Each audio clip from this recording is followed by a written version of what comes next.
The night my wife kicked me out of our Tampa townhouse, she did not ask whether I had somewhere to sleep. She only asked whether rent was still coming. Sabrina stood in the living room with my spare key on the coffee table and a half-packed suitcase open beside the sofa. Her arms were folded, her face was calm, and that calm hurt more than shouting would have. Shouting at least admits something inside is burning. Sabrina looked like she had already finished the fire and was now discussing cleanup. "I do not want you living here anymore," she said. I looked past her at the refrigerator, where the rent notice from Harbor Palms Property Management was still clipped under a magnet from Clearwater Beach. Due Friday, $2,400. The same number I had paid more times than I wanted to admit, while Sabrina called her freelance work unpredictable and her mental health too fragile for pressure. I asked, "And the rent?" She blinked, annoyed that money had entered the conversation before my begging did. "You still owe your half." "My half of a place I'm not allowed to live in." Being hurt does not cancel bills, Evan. That sentence was when I understood the shape of her plan. Sabrina did not want a husband anymore. She wanted a payment plan with my name on it. On the love seat behind her sat a gray hoodie that was not mine. In the kitchen sink were 2 coffee mugs, though I had worked late and come home after dinner. In the guest bathroom, a bottle of men's body wash stood beside my razor like a replacement had been arranged before I was informed. I did not ask about Kyle Dawson. Not yet. His name had been floating through our marriage for months. First as a co-worker, then as someone who understood stress. Then as a friend I was supposedly too insecure to accept. I had ignored the extra takeout receipt, the late gym messages, the way Sabrina smiled at her phone and turned the screen down when I entered. A man can call denial trust for only so long before it becomes self-betrayal. "Sabrina," I said, keeping my voice low. "So, I lost my home, but you kept my obligation?" Her mouth tightened. "Do not make yourself the victim. You signed the lease." "We signed the lease." "Exactly. So be responsible." I looked at the spare key on the table. It was turned teeth up, as if even the metal had been stripped of welcome. "Am I allowed to use that?" "Not tonight. Tomorrow. I need space. Full access to the residence I am paying for. Yes or no?" Her eyes sharpened, because plain questions are dangerous to people living inside convenient fog. "No," she said. "Not while I am here." I nodded once. That was the first honest thing she had said all night. She expected me to argue, to raise my voice, to prove I was exactly the unstable man she could describe to her friends later. Instead, I picked up the suitcase she had prepared and set my laptop bag on top of it. "I will leave tonight," I said, "but I'm not going to fund a home I am forbidden to enter." Sabrina laughed softly, like I had said something childish. "Try explaining that to the landlord." I looked at the rent notice again, then at the unfamiliar hoodie. "I think I will." For the first time, her confidence flickered. Outside, Florida rain tapped the patio screen, soft and steady, while the air conditioner hummed over the silence. I took one slow breath and walked toward the bedroom for my work clothes, bank folder, and copy of the lease. Sabrina followed, suddenly talking faster about fairness, maturity, and what decent men do. I kept moving. Decent men pay their bills. They also stop being billed for disrespect, disguised as duty. When I opened the closet, Kyle's sneakers were tucked beside the hamper. I stared at them for 1 second, then reached past them for my suitcase. She had not needed space. She had needed my space cleared for him. I took photographs before I carried anything out, not because I wanted memories, but because evidence has a calmer voice than a wounded husband. I photographed the spare key on the coffee table, the rent notice on the refrigerator, the open suitcase beside the sofa, the second coffee mug in the sink, the gray hoodie, the sneakers near the hamper, and the bottle in the guest bathroom. Sabrina watched from the doorway with her arms crossed, trying to look bored, but her foot kept tapping against the tile. "This is pathetic," she said. "No, Ian Surat. This is organized. You're acting like I'm doing something illegal. I'm acting like tomorrow you will describe tonight differently." That shut her up for 3 seconds, which was longer than I expected. I packed quietly. Work clothes, laptop charger, medication, bank folder, lease copy, passport, and the small envelope where I kept utility receipts. The townhouse had looked warm when we first moved in, with white walls, palm trees outside the patio, and sunlight that made everything feel like a fresh start. We had signed the lease 2 years earlier after Sabrina cried in the parking lot because she said she was tired of apartments that felt temporary. I paid the security deposit because her checking account was short. I paid the pet deposit for a dog she later decided was too much responsibility and rehomed to her cousin. I paid the first late fee when her freelance invoice came in 3 weeks behind. Then another, then utilities, then internet, then groceries because she said it was humiliating when I separated receipts. I believe helping was love. Sabrina learned helping was automatic. By the time I noticed the difference, the lease had become a quiet pipeline from my paycheck to her comfort. She followed me to the hallway while I zipped the second bag. "You are still responsible for rent," she said. "You cannot just abandon a lease because your feelings are hurt." I turned with the lease folder in my hand. "Are my feelings the reason I am not allowed to sleep here tonight?" Her eyes flicked toward the guest bathroom, where Kyle's things sat in plain sight. "I need space, Evan. Space with his shoes in my closet. Do not drag Kyle into this. He is already in it. Size 10 by the hamper." Her face flushed. "He has been helping me through a difficult time. By moving toiletries into a home I pay for." "You are twisting everything." I almost smiled. Twisting was what she called it when straight lines pointed toward her. I carried the bags to the living room and set them by the door. Rain thickened outside, streaking the patio glass. Sabrina picked up the spare key and held it away from me, not dramatically, just enough to remind me who she thought controlled the room. "You can come by later for anything else," she said. "Text first." "So I need permission to enter." "Yes, but Friday, you want payment without permission." She sighed like I was exhausting. A decent man would not leave his wife stuck with rent. A decent wife would not replace her husband and keep his bank account on the lease. The sentence landed hard. For a moment, I saw guilt behind her anger, but she buried it fast. "Get out, Evan." I picked up my bags. "Send me what you want in writing." "What?" "That I cannot come back and that you still expect rent." She laughed. "You think I'm stupid?" I opened the door. Humid air rushed in, heavy with rain and cut grass. "No," I said. "I think you have been too comfortable being unfair." I drove across the bridge toward Clearwater with my shirts in the back seat and my chest feeling hollow. At an extended stay, I checked into a room with beige walls, a microwave, and a view of a parking lot. Then I opened my laptop and emailed Marcus Reed. His reply came before midnight. "Do not argue rent by emotion. Argue access by documentation." The next morning, the extended stay room looked uglier in daylight, which somehow made it feel honest. Beige curtains, humming air conditioner, weak coffee packet, one plastic laundry basket from the front desk, and my suitcase open on a chair. Nothing in that room pretended to be home, and after the night before, I respected that. I sat at the small desk with Marcus Reed's email open on my laptop and every record I could find lined up in folders. Lease agreement, rent ledger, bank statements, utility payments, screenshots, photos from the townhouse.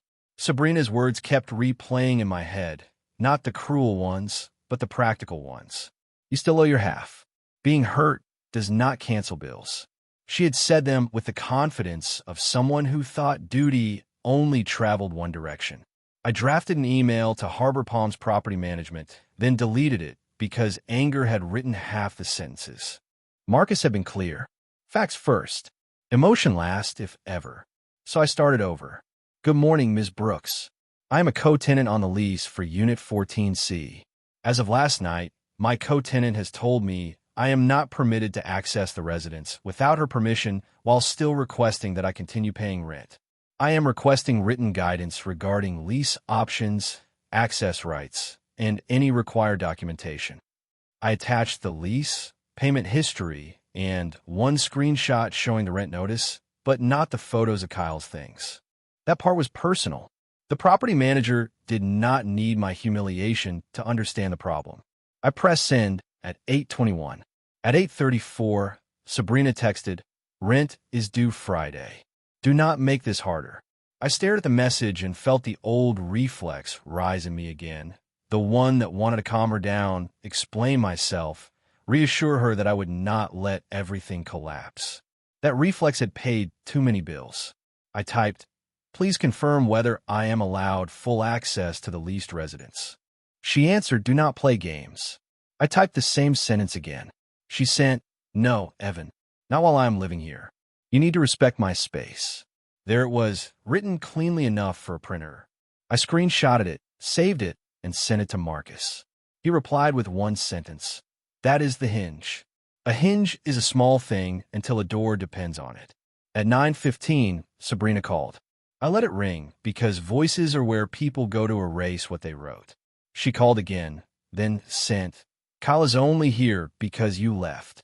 I almost laughed, sitting alone in a hotel room I was paying for because she had placed his shoes in my closet before I carry my own out. I responded, "Please keep all lease and rent discussions in writing." Her reply came fast. "If you stop paying, I will tell everyone you abandoned your wife." The threat should have hurt more. Instead, it clarified the last soft corner of my heart. She was not afraid of losing me. She was afraid of losing the story where I kept funding her comfort while she blamed me for leaving. Around 10, Marcus called. "You have what we need," he said. "Now do not get pulled into a moral argument.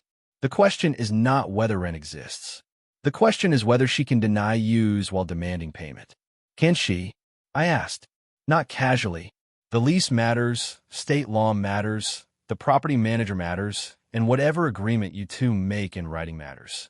But she does not get to invent a private lockout and call you irresponsible for objecting. I looked at the room's key card on the desk. For the first time since leaving, the cheap plastic square felt better than the townhouse key Sabrina had taken. At least this one opened the door I was paying for. By noon, Janet Brooks from Harbor Palms replied. Her email was careful and professional. If one co-tenant seeks sole occupancy, the management office may discuss lease modification, rent responsibility transfer, or early termination options, but a co-tenant cannot be informally denied access while remaining financially responsible without proper documentation. I read that sentence 3 times. It was not victory. It was oxygen. I forwarded it to Sabrina with no comment. 5 minutes later, she texted, "Why are you involving them?" Sabrina's question sat on my screen like a confession wearing irritation. Why are you involving them? Because them was the property manager, the lease, the written rules, the people who could not be softened by her tone or distracted by Kyle's shoes. I did not answer her directly. I forwarded Janet's email to Marcus, then wrote to Sabrina. All rent and access communication should remain in writing until lease options are clarified. She responded with 3 dots appearing and disappearing for nearly a minute. Finally, she wrote, "You are making me look bad." I stared at that sentence from the narrow hotel desk in Clearwater and realized how often our marriage had been organized around preventing exactly that. I had paid late fees quietly, so she would not look irresponsible. I had covered groceries, so she could tell friends freelance life was empowering. I had transferred money into the rent account and let her say we handled it together. I did not make her look bad. I made her look supported. The problem was that she had mistaken support for proof that I would always absorb the consequences before anyone else saw them. At 1:15, Janet called me from Harbor Palms. Her voice was calm, professional, and tired in the way property managers become when private drama tries to enter public paperwork. "Mr. Mitchell, I reviewed the lease and your message history," she said. "We cannot give legal advice, but we can explain management policy. Both listed tenants remain responsible unless the lease is modified, terminated, or one party is formally released. However, if Ms. Mitchell wants sole occupancy, we need a written request and income verification for full rent responsibility. And if she does not want that," I asked, "then she cannot tell us you abandoned the unit while also confirming you are denied access." That sentence did not sound dramatic, but it shifted the floor under the whole situation. Sabrina wanted the benefits of 3 stories at once. To me, she wanted to say I was not welcome. To Janet, she wanted to say I was still responsible. To everyone else, she wanted to say I had walked out. Paperwork did not let all 3 survive in the same room. Janet sent a follow-up email listing options. Mutual early termination with fees split by agreement.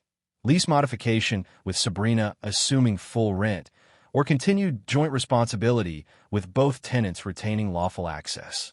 I forwarded it to Sabrina and added only, "Which option do you want to pursue?"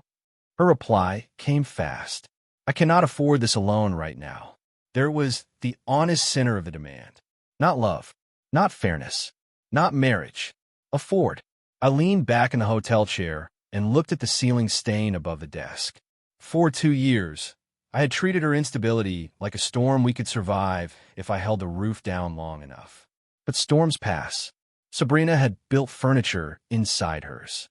She called it healing when I paid. She called it pressure when I asked for help. She called it abandonment when I finally stepped out of the rain. At 2:30, she called again. I did not answer. She texted, "Kyle said you are being vindictive." I almost laughed, not because it was funny, but because Kyle had reached the stage where free housing felt morally entitled to an opinion. I typed, "Kyle can contact Janet if he wants to be added to the lease and contribute to rent." The typing bubble appeared, vanished, appeared again. "Do not be petty. That is practical," I wrote. "If he is living there, he should be part of the arrangement. He is not living here." I looked at the photos on my phone. Hoodie, shoes, body wash, 2 coffee mugs, Uber Eats receipt for 2 from Tuesday night when I was working a late shift in St. Petersburg. "Then there should be no issue documenting occupancy accurately," I replied. She stopped texting for 40 minutes. Those 40 minutes felt like the first quiet I had owned in months. I used them to pay for another week at the hotel, send my bank statements to Marcus, and make a list of what I still needed from the townhouse. Work shoes, tax documents, winter jacket I rarely used in Florida, backup hard drive, and a framed photo of my grandfather because Sabrina had never liked it and might decide it looked better in a box by the dumpster.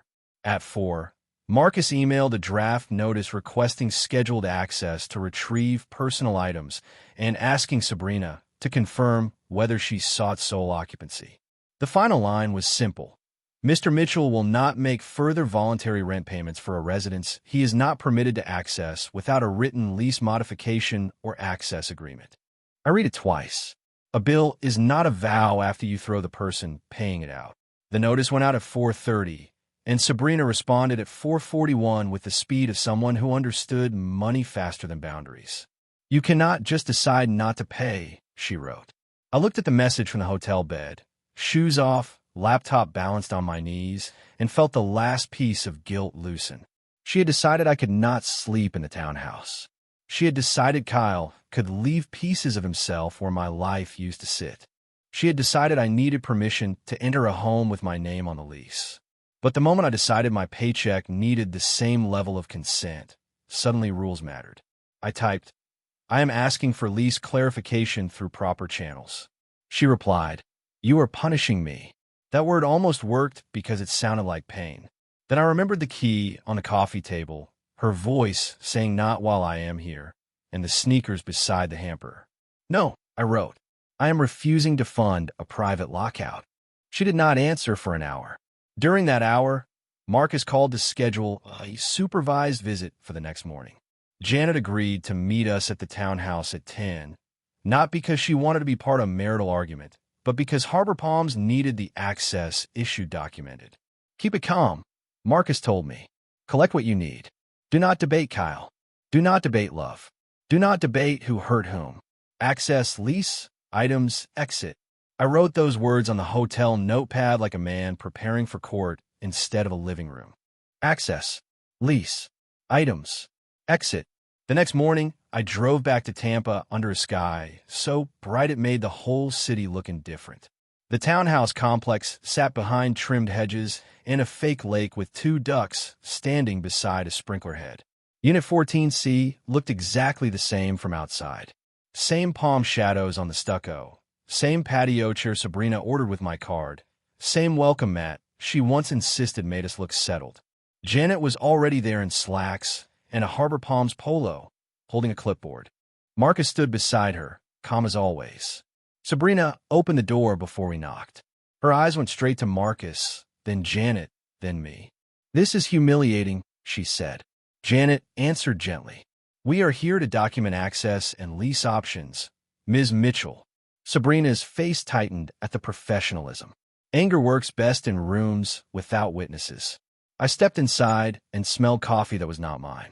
Kyle's hoodie was gone from the love seat, but the guest bathroom door was half open and the body wash had disappeared too.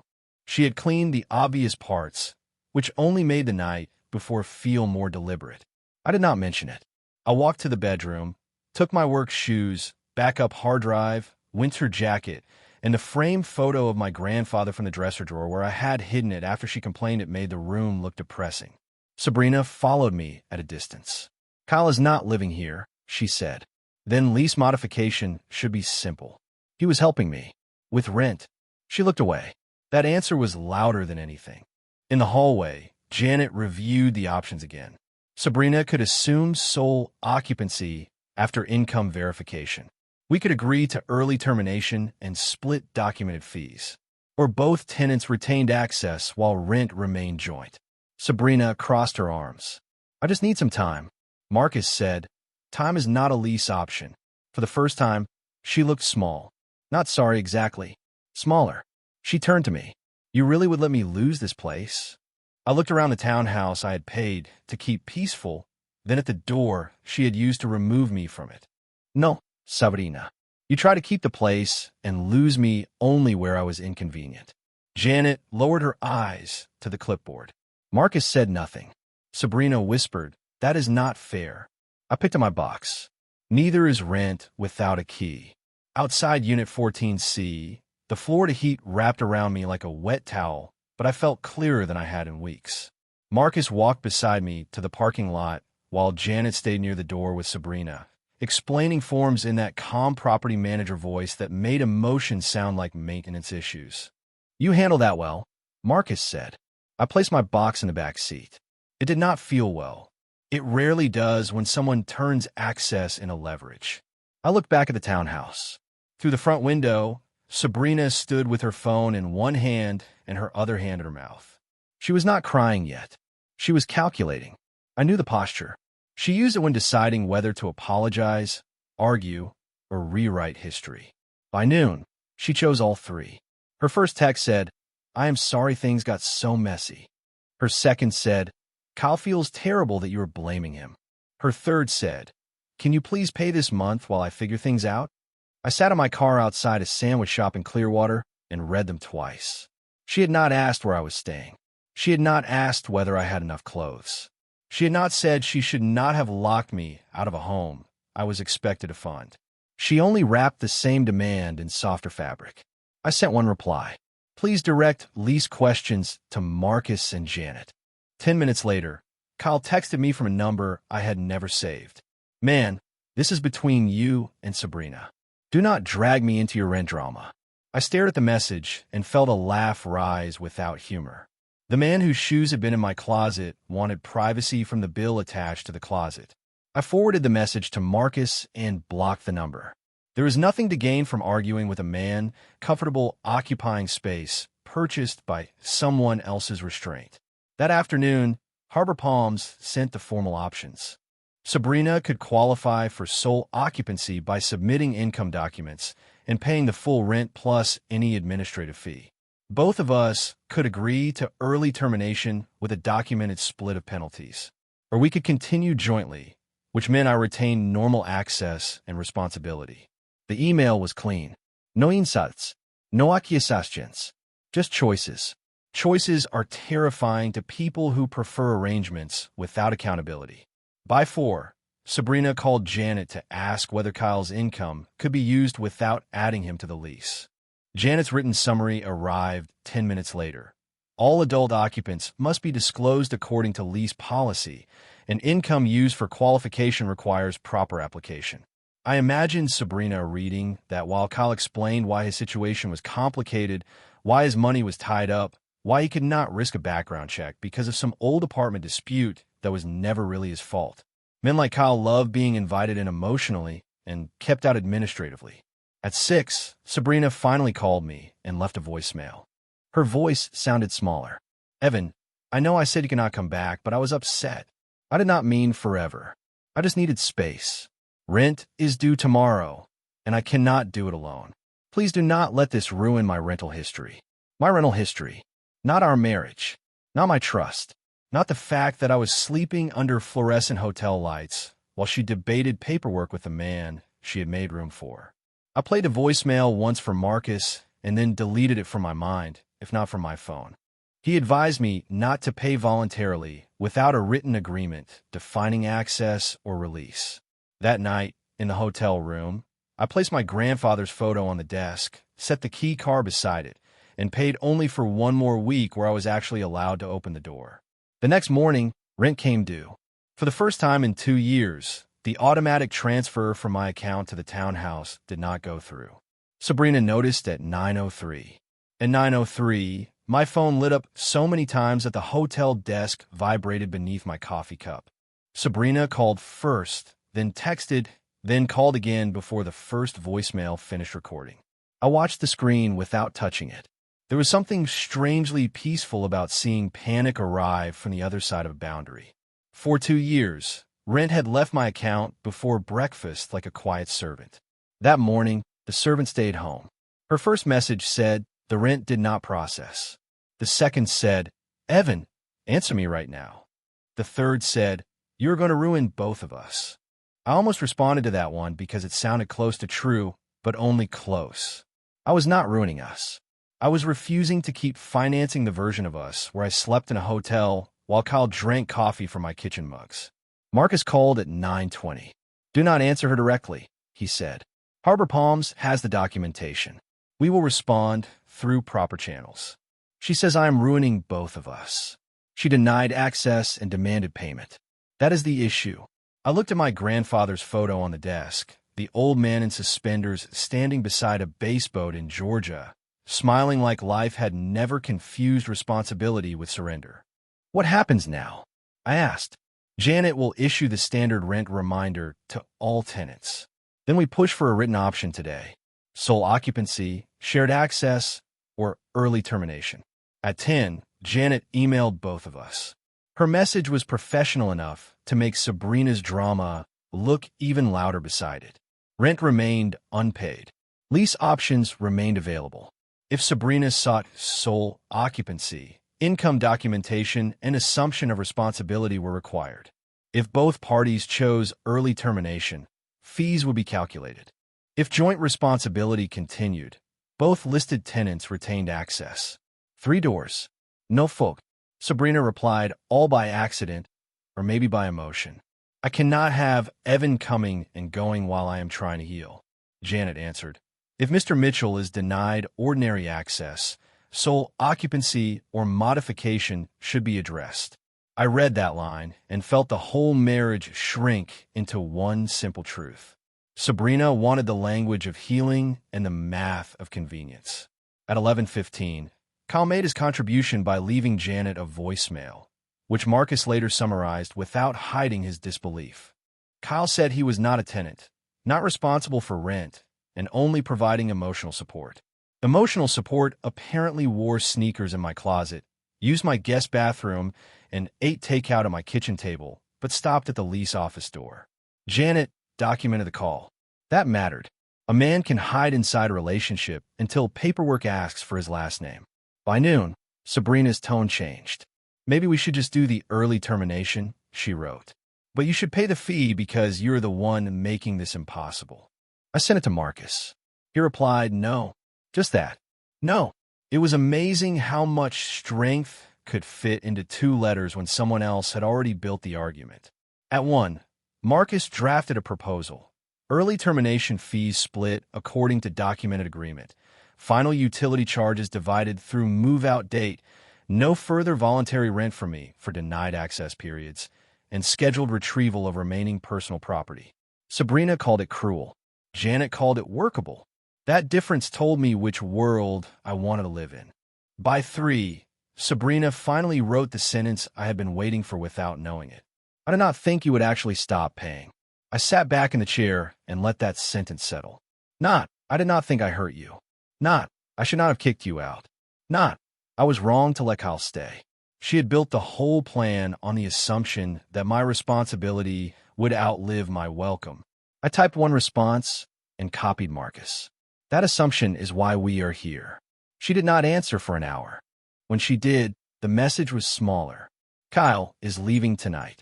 I looked out the hotel window at the bright Florida parking lot and felt nothing dramatic. No victory, no ruse, just the quiet click of a lock turning somewhere inside me. She could remove Kyle. She could sign forms. She could cry over rent. What she could not do anymore was confuse my decency for unlimited access to my paycheck. That evening, I signed the early termination paperwork Marcus approved. I was not escaping a lease. I was escaping a role. The role of husband outside the door, wallet inside. 2 days after I signed the early termination paperwork, I returned to the townhouse for the final walkthrough with Marcus and Janet. Sabrina opened the door wearing sweatpants, and the expression of someone who had discovered consequences did not negotiate with tears. The living room looked staged for innocence. Kyle's hoodie was gone. The coffee mugs matched again, and the guest bathroom smelled like bleach instead of men's body wash. She had erased the evidence, but not the timeline. Janet walked room to room with her clipboard, checking walls, appliances, keys, garage remote, patio screen, and the condition of the carpet. Marcus stayed near me, quiet but present, the way a guardrail is present on a road you do not trust anymore. Sabrina kept glancing at him like she wanted to speak privately, but knew privacy was where her version of reality performed best. Kyle left, she said finally. I nodded. That does not change the lease. I know. Her voice was smaller than I expected. He said he was not ready to be involved in legal stuff. I looked at the empty space beside the sofa where my suitcase had been. He was ready for the townhouse. She flinched, but she did not argue. That silence told me Kyle had taught her what I had been saying all week. Wanting someone's place is easier than carrying that person's responsibility. In the bedroom, I collected the last of my things from the closet. 2 work shirts, a box of tax records, a pair of dress shoes, and a little toolbox my father gave me when I moved out after college. Sabrina watched from the doorway. I did not think it would get this far, she said. Because you thought I would keep paying. Because I thought you still cared. I turned around slowly. Caring was never the problem. You used it as a payment method. Her eyes filled. That is not what I meant to do. Maybe not at first. I looked past her at the room where I used to fall asleep worrying about bills, while she said pressure ruined her creativity. But somewhere along the way, you learned that if you called me responsible, I would pay for everything you did not want to face. Janet called from the hallway, asking for the second mailbox key. Sabrina went to get it, grateful for the interruption. Marcus stepped closer and said quietly, "You're doing fine." I was not sure fine was the word. Fine sounded too smooth. I felt scraped clean. By noon, all the forms were signed. The early termination fee would be split according to the written agreement. Utilities would be reconciled through the documented move-out date, and neither of us would claim abandonment. That last clause mattered more than the money. Sabrina had wanted to say I left. The paperwork now said I was denied access, documented it, and resolved the lease without letting her turn me into a villain for refusing to fund my own exclusion. Janet collected the keys. When I placed mine in her palm, I expected sadness to hit. Instead, I felt relief, quiet, and almost embarrassing. The key had become a symbol of the place I paid for, but could not enter freely. Letting it go felt less like losing a home and more like returning a borrowed accusation. Outside, Sabrina followed me to the sidewalk. Florida heat shimmered above the parking lot, and somewhere near the fake lake, sprinklers clicked on with perfect indifference. "Evan," she said, "where are you going now?" "Back to Clearwater. To that hotel. For now." She wrapped her arms around herself. "I never wanted you to feel like an ATM." I looked at her, tired of soft words arriving only after hard proof. "You did not call me that. You just treated access to my money like it survived access to me." She looked down. "I am sorry." I believed she was sorry for the rent, the embarrassment, and Kyle leaving when responsibility arrived. I did not yet know if she was sorry for me. So I did not punish her. I did not comfort her.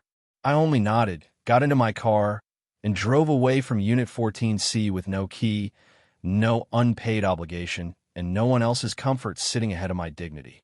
The first night after the walkthrough, I stayed at the extended stay because pride is not the same as a lease. The room still had beige curtains, weak coffee, and a refrigerator that hummed like it was trying to remember better days, but it had one advantage Unit 14C had lost. I could open the door without asking permission. I set my grandfather's photo on the desk, placed the hotel key card beside it, and slept for almost 9 hours. That was when I realized how tired I had become from funding a place where peace depended on my silence. Over the next week, Marcus finalized the lease termination with Harbor Palms. Janet sent the closing statement, the documented fees, the utility split, and the move-out notes. Everything was boring, precise, and beautiful in its own way. Boring paperwork had saved me from a dramatic lie. Sabrina texted twice. The first message said, "I did not know Kyle would disappear like that." I did not answer. The second came 2 days later. "You were right.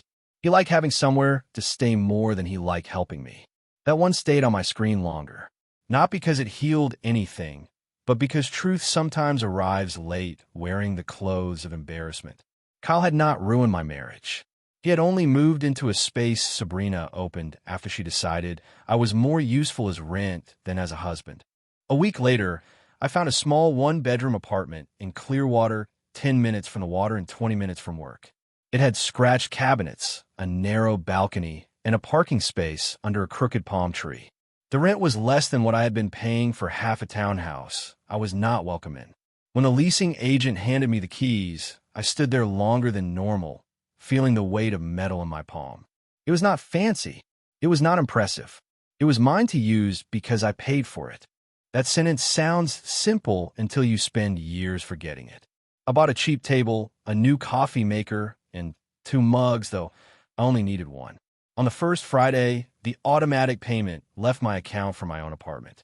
I watched the confirmation appear and felt no resentment, only balance. Money is not freedom by itself. Control over where it goes is. Sabrina called that evening. I let it go to voicemail, then listened once. Her voice was quiet. "I'm moving in with my sister for a while.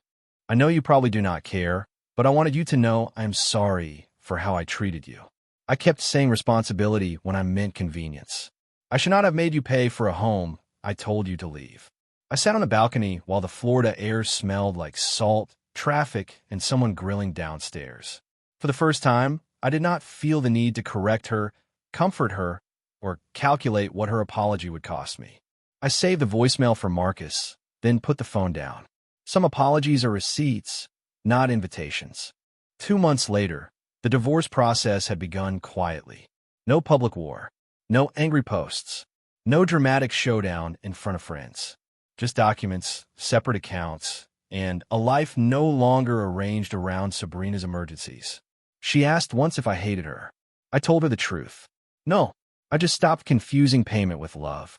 She cried, and I felt sad, but sadness did not move me backward. That was new. On the first night, I finally cooked dinner in my apartment.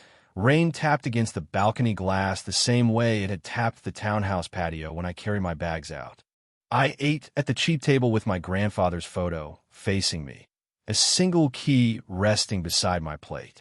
Sabrina had dumped me, kicked me out, and still demanded rent because she believed my decency would keep paying after my dignity had been removed. She was wrong. I did not stop being responsible. I became responsible for myself.